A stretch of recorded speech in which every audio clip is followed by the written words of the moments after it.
Thank you for tuning in to Spiritual Debriefing, a podcast about Christian men living a Christian life in a very un-Christian world, with your hosts Daniel Meadows, Derek Fisher, Randy Bryson, Jed Harris, and Ray Taggart. Tonight's special guest is Mike Taylor. This is part 1.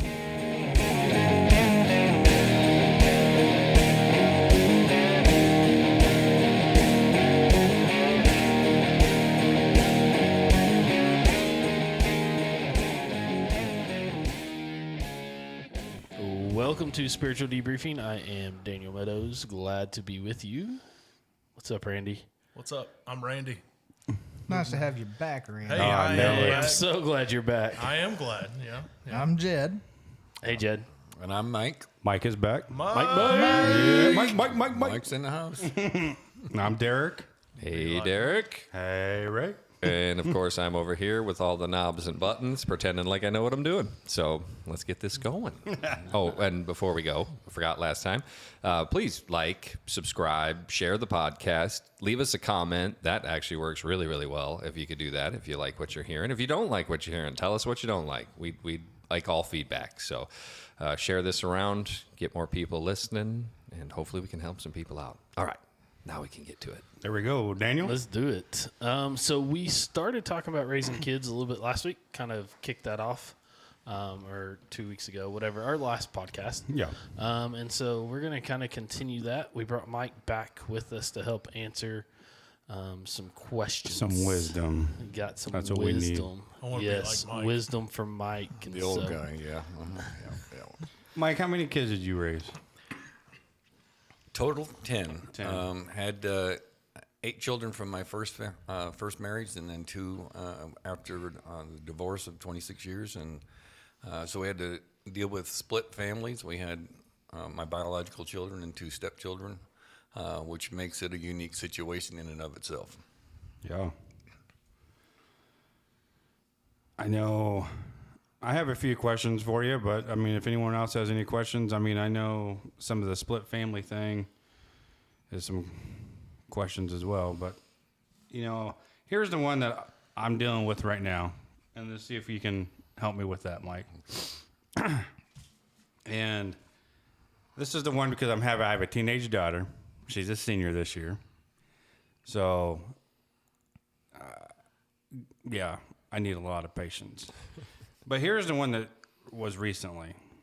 You know, they get so mad and they just say, they react and say, I hate you. When I grow up and when I get out of the house, I'm not talking to you no more. I hate you. Sometimes that hurts. And I know recently that hurt my wife pretty good, And Mike, I guess my question to you is, I know you probably heard that before. Absolutely. And what do you think some of the better reactions to that is? As I was looking at these questions that you gave me and kind of getting an overview of what was taking place, I got thinking about when my children said that to me. Mm-hmm.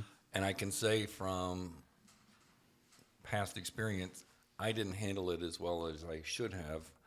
As I matured in my Christian walk, I realized that it's what they're saying out of their mouth isn't really coming from their heart. And so you had to kind of put that in perspective to realize that they're saying something from an emotion more so than from a truth. Mm-hmm. And so to be able to kind of process that and think that through and say, I know you love me. I know you don't like the decisions I've made. I know you don't appreciate the things that I'm trying to do for you. But you're also, as a Christian parent, you have the responsibility to train your children the way they're supposed to be through the admonition of the Lord. And so I read a quote from Irma Bombeck, who had a daughter that told her the same thing. Mm-hmm. And the quote went, it says, I hurt when you say that, but love you enough to let you say it to me. That's good. And I just thought that was because as I was preparing or kind of thinking through this and reached out to my own children to kind of get feedback of what I was a parent, how I was a parent when they were younger, and they provided me some really good, insightful things. One of the things that they all said was that I demonstrated love for them even though the things I did, they didn't always appreciate. And it's almost like what Jesus does, I think. Because he always shows us his love all the time. He shows us the forgiveness. And, and I think sometimes we get in battles with God too, like, we do with our kids like that. I hate you, God. Why am I going through this right now? Why is this so difficult? And I think sometimes we say those things and don't really mean it either when we're talking to God. And, when I had a little time to reflect on that question, after I gave it to you and to really process, what my daughter said. And that's what really got to me was, sometimes we have that relationship with Jesus and, he still loves us and we have to do that to our kids. And, I know we always heard, sticks and stones may break my bones, but words will never hurt. Well, that's not true. That's not true at all. That's the biggest lie we could ever tell. It is. And, even with my wife being set back on that, like, man, that hurt. Like, she was almost in tears, and just like, it hurt her pretty deep. I mean, because you're right, Mike. I mean, all the things that we do as parents, we provide, we work, we try to give them the best life that we can, and we try to give them things that we didn't have as kids. And, and sometimes that's a big mistake. And, we'll touch on that later because that's where it really is my pet peeve right now on parenting.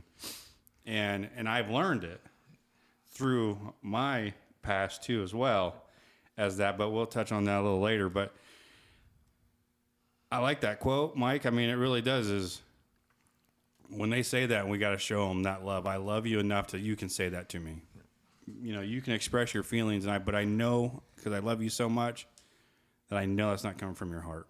And I think the trick is then making sure that you don't change, get angry and overreact when they hurt your feelings like that, because that's I think the fine line to balance that many people have an issue with is you punishing and correcting, but not going so far where, because if they can see that you're angry and you're showing your anger when you're doing it, they're going to pin it on the anger and not even look at what did I do? What are the consequences? What are you actually saying? Right. So keeping your own level head is not an easy task. And that will be the thing they remember. That's one of the things that my oldest son, when he sent me some reactions to some questions I asked him, said the same thing, that Dad, you sometimes reacted with anger. I know that you loved me, but all I remembered is your actions, the things that you did. Those are the things that stuck in my head longer than the times that we tried to work through things. So you really do have to keep a calm demeanor about it. And as I told your wife, one of the things that we have to make sure that we use proper vocabulary sometimes when we say, instead of you hurt me, you personalize it. I got hurt by what you said. Now, so you're not longer pointing fingers. You're not putting your children on the defensive. You're just simply communicating your feelings. They don't have to like what you say, but they can't deny how you feel. But if you attack them, they have justification to attack back. Yeah. Now, And they do. sometimes you got to walk away though to calm your mind down, right, before you come back to address that. Especially after something like that, I would think that you got to go spend some time and pray first off for some wisdom to speak back to your kids. But essentially, I mean, just like an argument with anybody, you've got to step away for a moment. I think you also get kind of really caught off guard when you have a child that generally well behaved, does what they're supposed to do for the most part, and then just out of the blue that happens. You're right, Daniel. The very first thing you need to do is just kind of back away from it, because if you react to it, you're probably going to react wrong. And that's what I'm working on right now is that reaction, because my reaction is just, that fast, and it's going 0 to 60. That's that background though that you came from. As a cop, you reacted quick like that. But you need to step away. But you better get back to it pretty quick. Quick, yeah. You don't step away and let it sit for a day. You got to get back to them. Yeah, because they're like, what did I say to you? I don't remember. Yeah. What's on TikTok? Yeah. Yeah, too fast. Right. Let me slide this in here. It says our children can be our greatest teacher if we're humbled enough to receive their lessons. Oh, you're absolutely right on that, because I think about that all the time, and I tell Autumn that as well. I learn a lot from both of them, Autumn and Wyatt. I mean, I learn a lot, and it teaches me, right from the get-go, it teaches me patience. I mean, really, that's my biggest thing, is that these kids have taught me is patience. And and another thing that it really teaches me is forgiveness.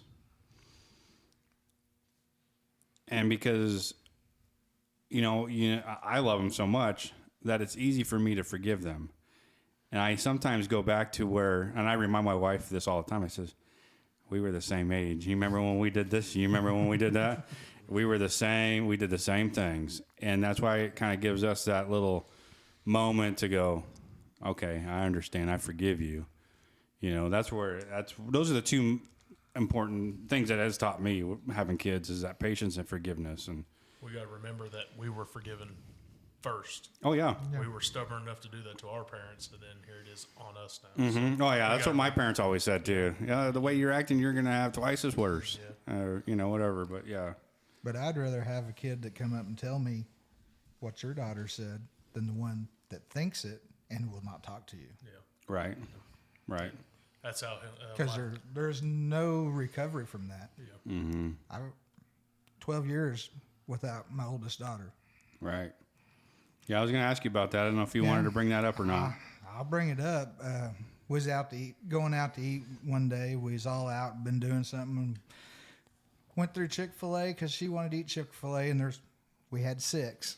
So we pulled in, and of course they was busy, and I said, I'm not dealing with this. We've got to go on. We got to get somewhere. And it led from a fight over not getting to eat where she was to when I dropped her off with her mother. She has not darkened my door in 12 years. Mm-hmm. Yeah. Yeah. No, you're right. Maybe been better if you just said it to me. And I'm sure I didn't respond correctly in any of the situations. I'm going to tell you, I did not. But I didn't have no way to go back and regroup. I didn't know exactly what she had on her mind or anything. So Now, I know you Yeah. told me recently too. You got to talk to her a little bit here and there. we're speaking. Yeah, yeah. I mean, it's nothing big. I was in the driveway one day talking to Haley, and she pulled in, and of course she referred to me as Haley, tell your dad. And then she called me Jed and this and that, and I'm not dad. So, but at least we're speaking. Right. There is a cordialness to it now. So, Yeah, and I'm not saying you haven't done this, but those are those situations where hopefully you've extended the olive branch. You've said, I'm sorry for whatever I've done, and I'm ready to talk to you. I don't have a daughter that old yet, although I think I said it last time, but my daughter, when she was 3, told me I ruined her whole life. So that happened right on, nice and early. Don't remember Yeah. what I told her she couldn't do, but there was something that was, Dad, you ruined my whole life. I just stomped off. But of course, being the smart aleck I am, I came back with, well, that's because your life is so short. there's lots of times that, I just didn't have that opportunity to even offer that olive branch because there was no communication or sight or sound.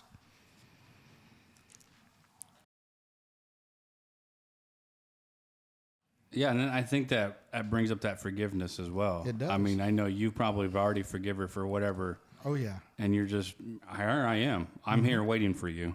that's it. And I think, and when we reflect back to this all the time and how Jesus was, how Jesus is, we run from him, and then he's always still there waiting for us. You know what I mean? right. And it just forgives us. And that, I think, he gives us the best example to be a father. And circumstances like that is, hey, I'm here. We did have right before Christmas. I invited her over to my parents' house for our Christmas Eve, and she said I would probably come, but we're going out of town with her now fiance. So, and then, It just takes some growth. Sometimes it takes for them to get away for a while and to be able to come back where they need to be. And, we, with our lack of patience, we want it to happen overnight. But just the conversation that you're having with her and just staying in touch with her, knowing that she's welcome to be part of the family. Her life is about to change. You just said she's got a fiance. A lot of times that changes the whole attitude of of where they're at and their thinking. And so he may see the need for reaching out to your family and helping to bring her back. And so it's just being patient, staying in contact with her. If you send cards or whatever to the other children, then just go ahead and continue to do the same thing with her, just to know that she's just as equal as all the rest of the children, and just don't forget her that way. Yep. Yeah. We sent cards all them years, birthday flowers and all that, just like the rest of them, all the way through. That's good. I think this runs in the situation here that we've all been in. It says you spend years wishing your parents would get off your back to only realize they're the only ones that really had your back. That's true. Very true. So, I mean, at the end of the day, we could sit here and say, we hate you, we want to go on, you know. But once they get that first taste of living, they're going to realize how much stability they had. Right. Right. I got another question for you, Mike. This is another one that I'm dealing with, and if you all have anything that you're dealing with, I mean, speak right in. But this,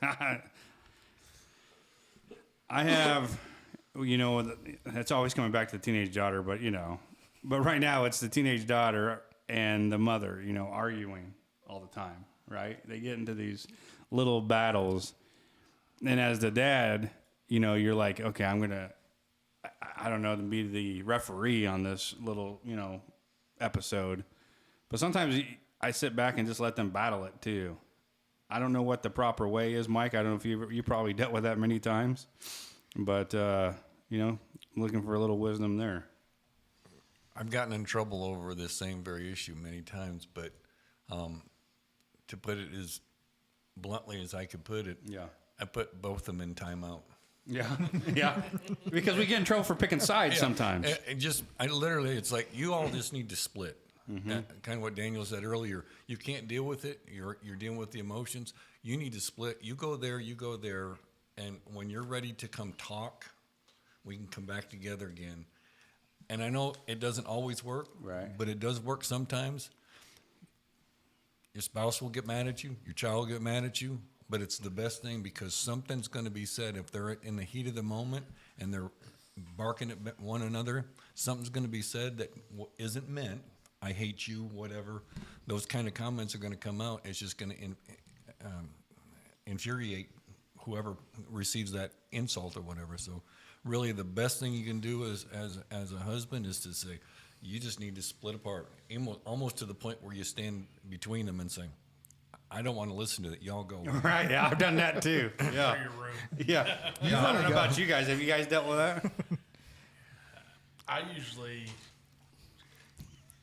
when it gets to Daniel's over there shaking his head no. I wonder, why not, Daniel?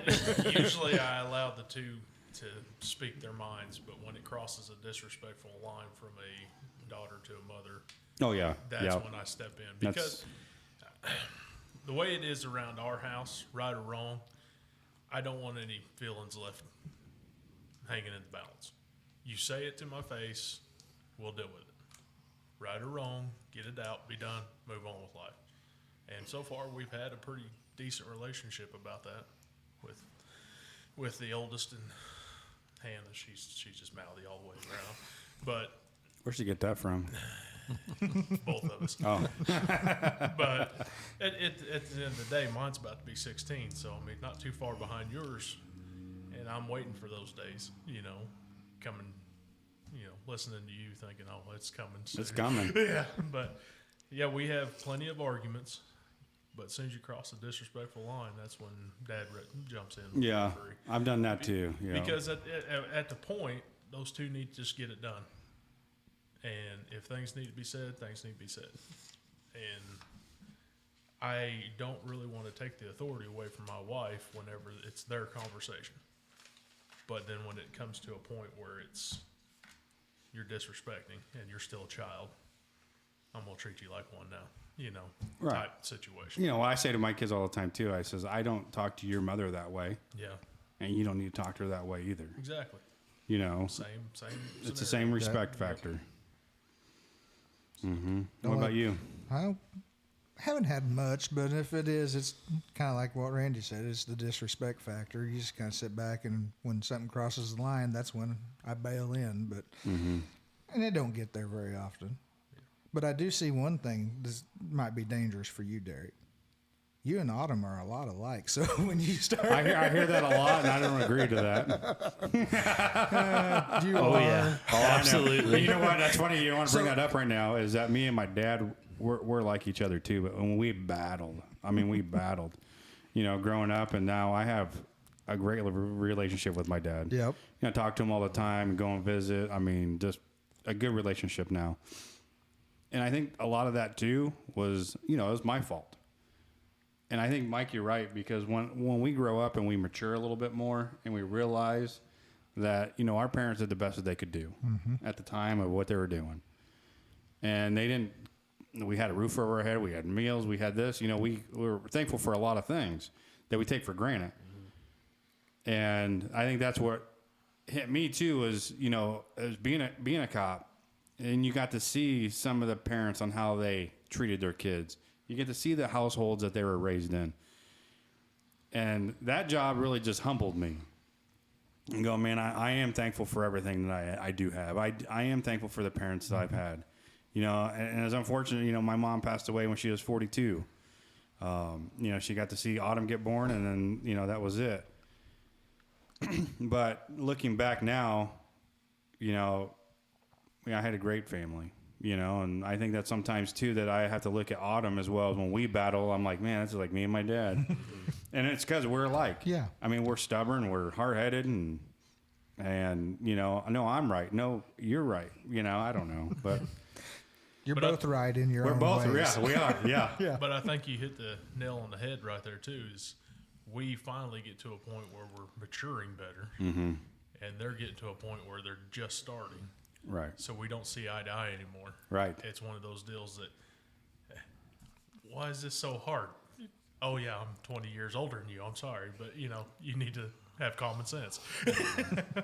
But I'm going to share a comment from my oldest son, who will turn 44 in February, kind of dealing with the same issue. And this is what he wrote to me as I got a response. He says, "Always siding with mom as soon as you got home without, in my opinion, getting the whole side of the story was wrong. I understand the importance of a unified front, but sometimes you don't take the time to listen to me and you automatically take mom's side, and I'm always at fault."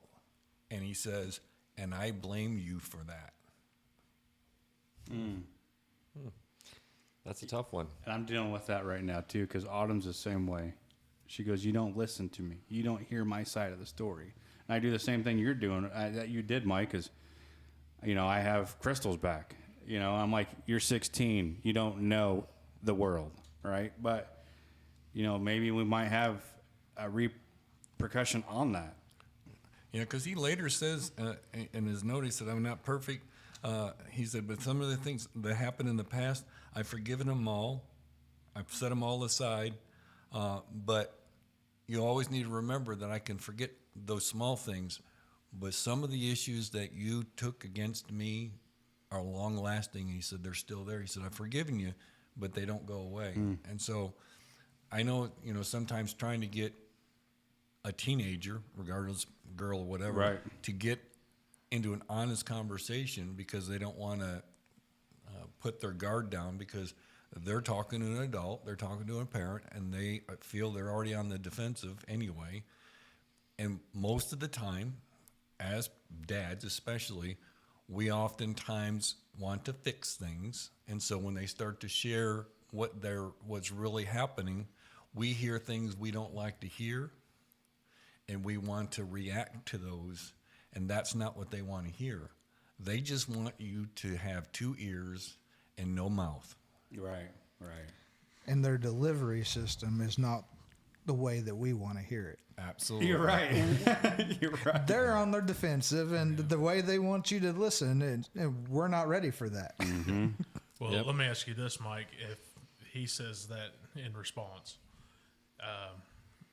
how would the story be different from your wife's compared to his?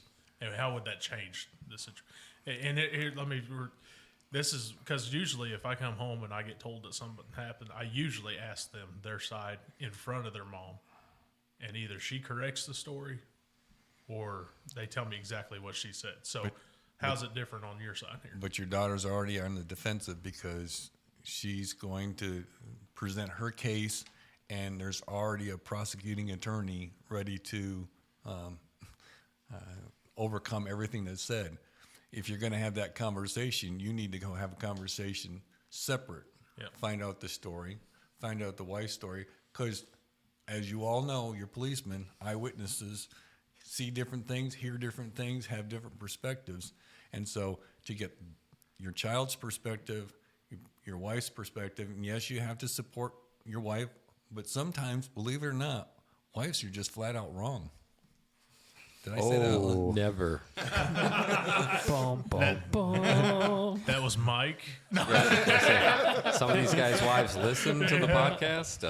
And they But thought no, I they was don't. bringing wisdom. But do you think if you did that and the stories were the same, would the punishment be any different? I don't think you interrupt your wife. I mean, that you can't. That's what I was just going to say. Is if my daughter said that, I'd be like, all right, I'm going to listen to you, but I'll tell you right now, your mom laid down the punishment or told you what's happening. That's happening, regardless. 'Cause Exactly. That's what's happening. Yeah, you got to keep that unified front. But you got- Exactly. I'm just, but you got to make sure that the discipline, and I really don't like the term punishment, but the discipline that you use has to be appropriate to the crime. Exactly. And the other thing that I read as I was preparing is the act, is it a poor choice or is it a deliberate act? And we sometimes think, well, you didn't get, well, we automatically accuse them of something they did deliberately when it could very well have been something that just happened, and we don't take it that way. So that's why I say you get the story from their perspective, and then you say, well, now I know you were told this was the direction. You had clear, you're old enough to understand. Now you can understand what the consequences are. But Exactly.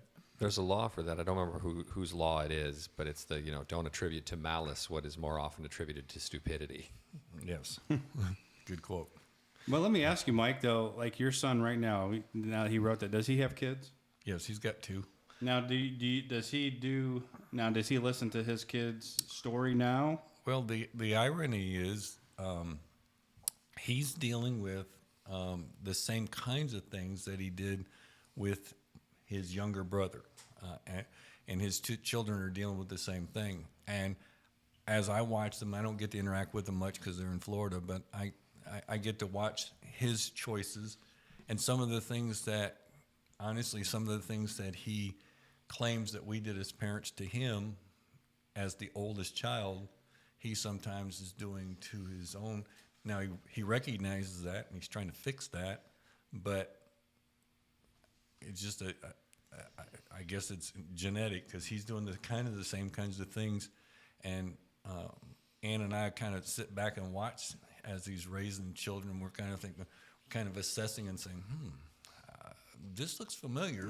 Right. It's effective. Is it working? Do you sit back and go, don't do that?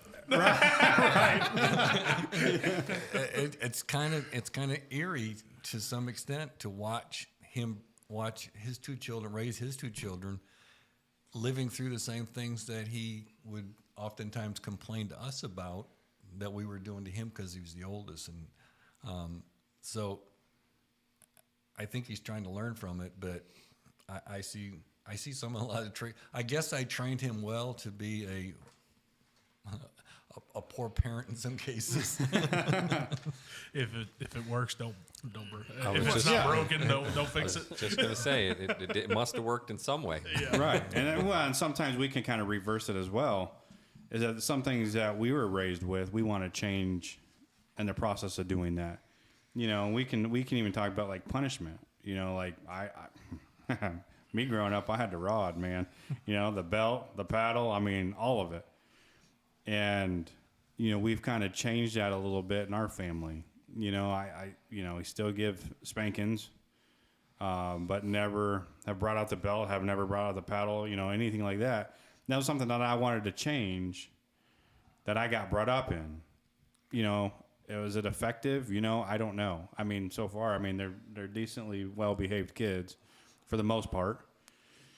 But, we can bring up that just like that. You didn't hear my side of the story. Well, me growing up as a kid, now as being an adult and having children of my own, I wanted to change a little bit than what I got brought up in.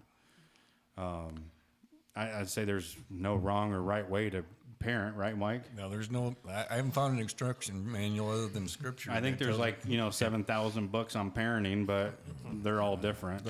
I guarantee you, there's a wrong way, but Right. but Well, there's I've seen no that. right way. I've seen that. I'll yeah. go with that. Yeah. This quote here says everyone knows how to raise a child except for the person who has them. Yes. You know who'd probably agree with you on that? God. Yeah. Because he deals with all of us. I mean, Right. honestly, he's given us pretty darn clear instructions, and we don't seem to get that either. So, And the other part of that says 90% of the parents is just thinking about when they can lie down again. Right. I actually read an article about my children used to refer to me as the iron hand. When I spanked them, they said I must have had an iron hand. But the article I read said that you should use something like a fly swatter or a spatula because it detaches you from the punishment. That they can connect in later years the instrument you're using versus you physically touching your child. I don't know how valid that is, but I thought that was kind of an interesting concept. Yeah, because if you bring that up to like animal training, you're using different Yeah. things, a hot stick and the whips and everything else, and then when you have that in their hand, they're already tensed up and going, "Oh, I know it's coming." You watch a dog that you've hit with your hat a few times. Anytime you adjust your hat, now they're like Right. cowarding down, and Well, when that's out of your hand and you have that, you Yeah. lost that connection. Yeah. You're right. There's probably some truth Some in truth that. in that, Yeah, for sure. Absolutely. What about you, boys? You got any questions for? Mike, I think the biggest question I have, because you have an adopted child, right? Yes. Yes. How is, because that's something me and my wife have looked into since we can't have our own, and so how is raising an adopted child different than raising your own? Well, I have to clarify. My adopted child is a special needs child. He was a shaken baby and had severe brain damage as early as 5 weeks old, and so he's been cortically blind and fed through a stomach tube for years. But we also were foster parents, and we had a couple of foster children, which although they went back home, dealing with an adopted child is just. You just take ownership. They're your children. It's something that's so needed in our society today. There's such a demand for it, and to be able to take a child and just love on them and show them Christ's love. One of the questions that Derek talked about was, what do you do at the beginning of raising children? And so, when you if you were able to adopt or you choose to adopt, and you got a younger child. You have a great ability to establish the scriptural blueprints that they need. I just remember when our children were small, there used to be a cartoon series called Adventures of Odyssey.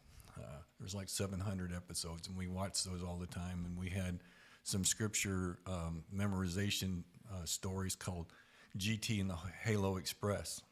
And there was like 12 scripture verses. And so being able to bring a child into your home obviously helps build that character for that child. But once they're yours, Daniel is ours. We don't refer to him as an adopted child. He's our kid. Right. Little Elizabeth, that was in our home for a while as a foster child, she was our kid. The kids didn't refer to him as an adopted child. I sometimes do now, just kind of because people say, well, how many kids you have? And I kind of go through the whole process. But a child's a child, and they just need parents. So how do you, because most of them in the foster and adoption background area there, come from messed up homes. How do you break through that barrier? Love. Love overcomes all. I'm convinced of that. That although they may have, if you're getting a 3 or 4 year old or whatever that's come from a bad environment and they may have been in a drug environment, over the course of time, your love and the way you care for them and the way you protect them and watch over them, you'll win them over. That's how God brought us, his love for us brought us to him. We didn't deserve the love, but he kept showing it to us anyway. And I'm just convinced as a parent, the best thing you can do, as sincerely as you can, is to show the kind of love. And that is for guys to let down our guards to be loving dads, not disciplined dads, not the, we homeschooled. And so I was always referred to as the principal. So I was the authoritarian a lot of times, and I didn't want to be that person. I wanted to be the loving dad, because a couple of my children, as they responded back to me, remember the time I spent with them at the ball field, on the soccer field, defending them at school for a teacher with giving them a hard time or whatever. And they saw that as loving them enough to care for them. And so I really believe that this, even though they're going to come with baggage, love's going to overcome all that. It's that love and that relationship that you have, Yep. And even we can even bring it to stepchildren too as well, because when my mom and my dad got married, I was 3 years old. Right. So my dad brought me in as his own, and really, growing up, didn't really blink an eye and didn't say, "Hey, this is my stepson." He's always referred to, "Hey, this is my son." And it's funny because if you ever meet my dad, we look like each other, we act like each other, and we're not blood related. But I think Mike hits that on the head, is that love. And I think really most important too that I've looked back on raising kids is building that relationship with your child, going to go do those things, going to the ball field, being tired, taking them to practice. Just this Monday, just took Autumn up here to ride her horse. I didn't feel like doing it. I really didn't. It was cold, and I didn't want to do it. But it's those times that that they're going to remember, I think, as children, is when you're there and you're showing that love and you're building that relationship. Those are the memories that they're going to remember. Doing those things that you don't want to do, but they want to do it. We have to do it. I mean... That's exactly what my son said here. And said, you didn't really seem to try to connect with us on the things that we are interested in. And for him, it was like reading Legos, video games. He said, as an adult, you're now trying to get back into that part of my world, but you didn't seem to take the time he said, I didn't think about it at the time, but I kind of do a reflection. You just didn't want to make that commitment to get involved with some of the things that I wasn't interested in. Right. I'm not a video game Yeah, me person. neither. I play video games with Wyatt all the time. I don't like them. Yeah. But that's what he said. He remembers that lack of connectedness. Mm-hmm. So doing the things with your kids, even when you don't want to. And it's hard to split that time up as well. I mean, I know y'all have more kids, but just with the two, they're two separate people. And that, like, Wyatt's into the Legos, the video games, the tech world, Nerf guns, all that stuff. And then Autumn's in a whole different other world. And I have to learn that as a parent. That's what I'm really learning right now, is where do I split my time up in between, not just showing favoritism to one. And that's the same thing is, for example, me and Wyatt are building a goat cart. And the only time we have to work on it is late at night. And I don't want to go in the shop. I don't want to do this, but I know he wants to. He bought, some of the stuff he's using his money to buy parts. So it's like, okay, you've spent your money to do this. I'm going to show the time and the effort. Let's do this together. In the video games, I'm with you on that, Mike. I mean, some of those games are way too fast for me, and you play the Call of Duty, I'm like, I'm already dead. Yeah. Like I didn't even play, I just respawned. I just had this happen, but it's those things that I do. clicking A. I mean, even when we go to the church camps, even when we go do things with them, it's me being out there and involved and doing those things with them. And I really think that, that they're going to remember those moments. You got to remember, I was brought up on Pong. Oh, yeah. Yeah. Atari? That game might be Derek's speed, but Right. You're right. I'm gonna sneak this in before we change subjects here, but the gain is not having the children; it's the discovery of love and how to be loved. Absolutely. yep. And actually, I have a Bible verse that it's for the children to hear, but parents, I mean, maybe you can work this one into Bible study. But Proverbs 1:8-9 says, "Hear, my son, your father's instruction, and forsake not your mother's teaching, for they are a graceful garland for your head and pendants for your neck." Right. So again, that's something that if as a child, I wish I would have understood that verse, because it makes so much more sense now as an adult. And it's like, yeah, they're just we're trying to help. We're trying to say, we made these mistakes. I know what you're doing. I know where it's going to lead you. But no matter how many times we try to tell them, they don't listen. Right. And That's right, huh? That is right. I try to tell that even at the age my daughter is. She's 8, and I try to tell her, I'm like, listen, I know exactly. I did it. I said it. I thought it. I was in the exact same place you were. Granted, different stuff. That's always twists to it, but I'm just trying to help. But also at the same time, part of me saying, it's like, well, I still did the mistakes, and I had to learn the hard way, and that's sometimes how you just got to learn. There's that level. I'm not saying you don't discipline your children, but you got to let them scuff their knees sometimes. You got to let them do something stupid every now and again, and Right. and toughen them up. I think it was Jordan Peterson said that's one of the biggest issues with a lot of kids today is that the parents didn't let them go break an arm. I mean, like that's just what you got to do sometimes to learn. Okay, well, I'm not going to do that again. There's some of them that's the only way they're going to learn. Yeah. And the other ones you can just kind of nudge along and they'll be fine. But So, I think I got another question for you, Mike. I don't know, some of our listeners may have kids with special needs, and working in the school system, part of my time was spent in the self-contained classroom with special needs kids. And what is that struggle like? Is that a struggle? Is that a challenge to raise a kid with special needs, or? It was for Daniel because he had such great needs that we were actually homeschooling the 4 oldest children, and then we brought Daniel into the house, and he initially came in as foster care.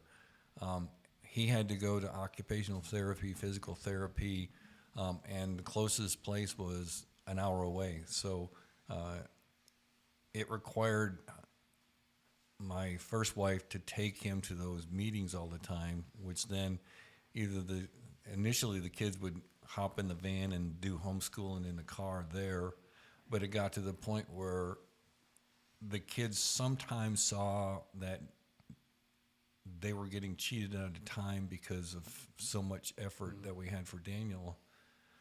But that was at the initial stage. Eventually, they came to be helpers. They came to be almost caretakers to some extent. We never wanted our children to have to babysit the other children. It wasn't their job. We as parents had the children. It was our responsibility to take care of them. One of the things that I've seen as a teacher now, we have 10, 11-year-olds that are babysitting their 3 and 4-year-olds at home. But I think my children really appreciated and understood special needs kids. So when they saw them elsewhere, they seemed to have a compassionate heart, a better understanding. So I think in that regard, I think it was probably the most positive thing for our family, for the children, to be able to be around a special needs child and know what kind of care. And I know that they saw the love that we shared with Daniel, because even to this day, he's born in 91, so however old that is. I mean, still. He would be 31, 32. I'll be 33 in March, born in 90. So And so, I mean, he's Hey, youngin. he's still in diapers. He's still he hasn't progressed any. He just is a giant baby, but the kids still love him. what can you give encouragement to parents that may have special needs kids, like the ones, because I see parents all the time that they're at their wits' end with some of their kids, special needs kids, because of behavior issues, or like you said, having to take them to OT, PT, speech, every therapy that they can possibly go to. Is there encouragement, and can you give encouragement to those parents? Well, I think that the key is that there's always hope that those children are always going to be taken care of somehow. I don't understand. Can't quite understand somebody being able to deal with that without the Lord, without getting the strength from the Lord, because it takes a lot of patience, it takes a lot of work, it takes a lot of effort, and you get that kind of security, that peace from every once in a while just getting away and just praying about this situation, because it's tough.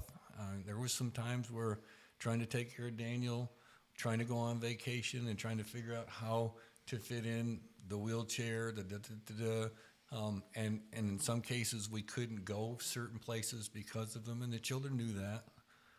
And I know there were some times where they were upset, but to know that it's still their child, and I know some have mental issues and hard to deal with, and without going into a whole lot of detail, as I subbed today, there was a little fella in one of the classrooms that started off this morning with a really bad day, and he saw me in the hallway, and he come over and hugged me to get away from the aide that was with him, because he didn't want to be with.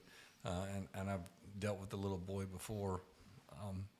They just want love. Again, it's tough, and it does cause sometimes marital issues. When we first adopted Daniel, when we first took Daniel in, I was not on board. We had enough children at the time, and taking on a special needs child was not in my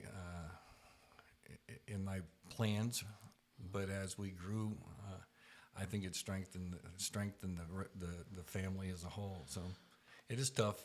Well, and it's hard because they communicate in their own way. Yes. Whether they're verbal or nonverbal. I think of kids that I work with daily doing PE, and some of them are verbal, but they're special needs. And they try to communicate, but people don't understand their feelings. And I think that's why sometimes people get frustrated. Maybe parents, especially as their kids are young, kindergarten, first, second grade. I think back to when I was in the self-contained classroom, and I remember watching a parent sit down just crying in the middle of our classroom, not knowing what to do with their kid, because she just couldn't understand his communication at that time. And that's a struggle. And I think that would be, y'all correct me if I'm wrong, but would that be the same for any kid, whether special needs or not? They all communicate No, you're right. in a different way, and you have to learn how to communicate with them. But you know how that communication comes is that love. Yeah. Because when you have that relationship and that love for that child, you know how they're communicating to you. Yeah. Yeah. And sometimes I feel that way too.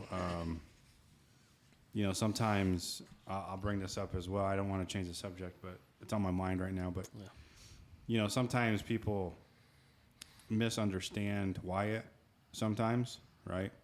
I know he's a spaz. Sometimes he's, but if you really know Wyatt, he's all about love. Oh, yeah. He loves people, and you can feel that. And I know that as a parent because I have that relationship with him and I know how he is every day. And I know that he loves people. And sometimes people misunderstand him. Sometimes, just the way he communicates. I'm guilty. Yeah. I mean, when you first came to the church and I was working in the children's department, I saw Wyatt as a challenge. Right. But now I love him to death. Right. I mean, and that's what he is, and he'll show that love right back to you. yeah. Definitely. And He's got a huge heart. right, and that's where sometimes, as us as parents, we have to know that. And you know, when he'd get in trouble with teachers or this or that, and you're like, really, Wyatt? Come on, you know. But when I know him now he's 13 now, you know, and now sometimes if he does get in trouble, it's not always Wyatt, what did you do? And it's like, okay, let's hear the whole story and let's see what they thought, what was their interpretation of your action. Yeah. So, but I think that really goes back to really knowing your child, really knowing, you know, even special needs, you know, because he has speech, you know, he goes to speech all the time and tries to help better with his speech. And so it's just really knowing your child. I think that's the true key. I think that's, again, as I was preparing for this, we talk about the character of our child. And, and it's our responsibility to develop that character, that they're going to have their own personality. And once that character has been developed and you understand it, then they've earned your trust. And so as you get stories from teachers, you get stories from whomever, and you have to give the child the opportunity to be able to present their case, because when it's things that are out of the norm, and same thing happened with a couple of my older children. My oldest one graduated valedictorian, was a straight A student, but there was a couple of issues at school that were completely out of character, at least what was accused of, and so I went to the school with the full understanding that that's not Timothy, that's not my son. And as I find out the whole story, then I find out that really it was an issue with the teacher and a personality thing. But I had to trust Timothy. I didn't go in there and say, what do we need to do to fix Timothy? I went in there to say, what do we need to do to fix this situation? Right. Because it doesn't sound like my son. Yeah, and we hear that, and I heard that all the times on the streets as well, right? I mean, you hear that, my kid doesn't lie. Yeah. I know my kid, they don't lie. Well, we can reverse that and say, yes, they do. You know, sometimes we know that they do, but as parents, we really got to know that our children. We really need to know their character. And sometimes Autumn got in trouble too. You know, my first instinct was, no, she didn't. She didn't do that. But then I sit back and kind of think, you know, just a couple minutes. And I'm like, okay, now what did she do? Or what did he do? Or, you know, what'd they do? So I don't know where I'm going with it, but I just really think it's really important. I'm glad that I do have a good relationship with my kids and know them and really know their personality, because they're two different personalities. But that's where you take that time to spend individual with them, Right. to break it down. You're lucky you got 2. I've had 6. And you really have to break out time. I mean, you have to say, okay, this day I'm doing something with this one. And Right. And you have to. You have to. Yep. Because you have to get rid of your selfishness, I think, because sometimes as well, like I sit back and be like, man, I want to do this, and I want to go hunting, I want to go fishing, I want to go do this. When is there time for me? Mm-hmm. I think there is an important time for you, but I think it's a very, very fine line, because right now in their childhood development, it's very important to be involved in their life. Yeah. Right. You're gonna have time later. Right. You will, and you can't make. That's the one thing I'm working on still, and I mentioned it even last podcast is realizing when it's the time to put aside what I want to do and spend that time with my daughter and build that relationship. It's the same thing that we're called to do with God and Jesus, is take time. And if you don't do it on almost just a daily basis, even just a little bit, right? It doesn't have to be anything major, but even just a tiny bit of time to actually sit and listen or sit and talk, you won't have that relationship. I think is the key word that I wanted to target on that you were saying, because that's how you understand how they communicate. That's how you understand how what might actually be happening elsewhere based on other interactions with other people. And then going, and not just in the home. You have to be, going to the sporting events or going to the things that they're doing with other people and seeing what's actually happening there. Because I think far too often, as I know we've heard people say about the church, as they look at church as almost like a babysitting type situation. They just take the kid, drop the kid off at church, and don't pay any attention to what's happening. And they're missing out on opportunities to get a relationship with their child, to see what the child's doing, to see how they're interacting with other people and friends and not friends. That's just as important too, is how bad situations can go. And those are all little things that I keep telling myself I'm going to do, but I keep continually missing the opportunities. And then afterwards I'm like, oh man, I don't know why I was, didn't just say, yeah, I'll drop whatever I'm doing right now.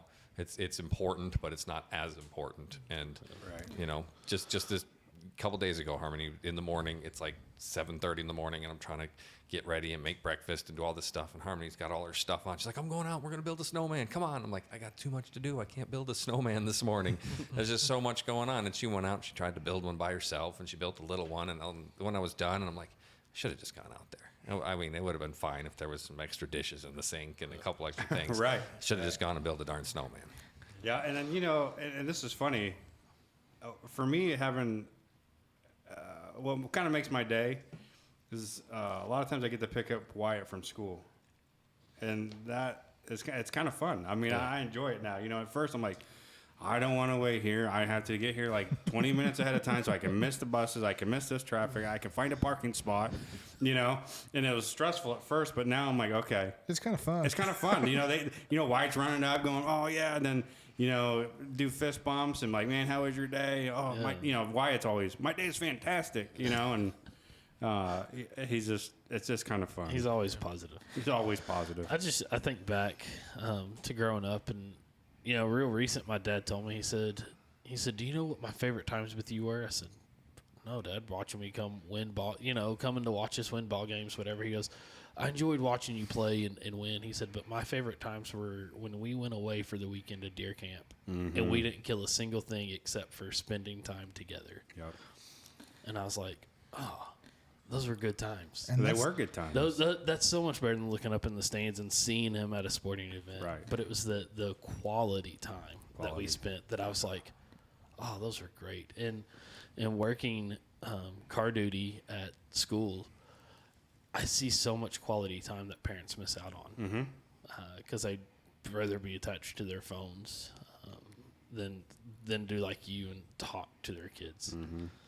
Well, see, that's the struggle that I had with 4 of mine. I only had them every other weekend and about 2 hours on a Wednesday night. So I really had to make sacrifices in a short period of time and to hit each kid. Yeah. Teaches you the importance of it, for It sure. does. Yeah. And I seen real quick that I had to do it and made it a priority. It had to be a priority. Yeah. We had the same situation after the divorce, and we had 4 the same, and they came up from Florida to here to visit, and trying to figure out places to plug them all in and find activities for them to be able to plug in. It's tough, and fortunately, it was during the summer. Being a teacher, I had time off, made it a little bit easier, obviously, to be able to spend time with them. But one of the things that my other son, Stephen, had wrote me back about childhood that really kind of makes an impact to me now. I didn't really think about it. He said that there was always so much going on in the house, and there was so much activity going on. He said that we didn't really seem to ever really connect as a family. And as a result of not being able to connect as a family, he said now we all live within 15 minutes of one another, and the only time we see each other is on the holidays. I can see that. Yeah. Wow. That's was kind of eye-opening. I always thought, we got the kids were always playing with one another, and they were all running around the house. But obviously, they didn't see the connection with the parents, with my first wife and I connecting with them while they're at the house. And when I was the sports guy. My oldest son is not a sports guy other than playing soccer. He's the video guy. And I tried to bring him to the ballpark. He didn't like it, so he kind of quit the sports thing. So I just was at the ballpark all the time with my other children who liked it, and I spent a lot of time with them at the expense of not being with some of the other kids as much as I should have been. This one here about fell off my list here, but since you guys brought it up, because it works real good here, it says, the relationship you have with your children shapes the structure and function of their brain. And that's the end of part 1. Be on the lookout for part 2.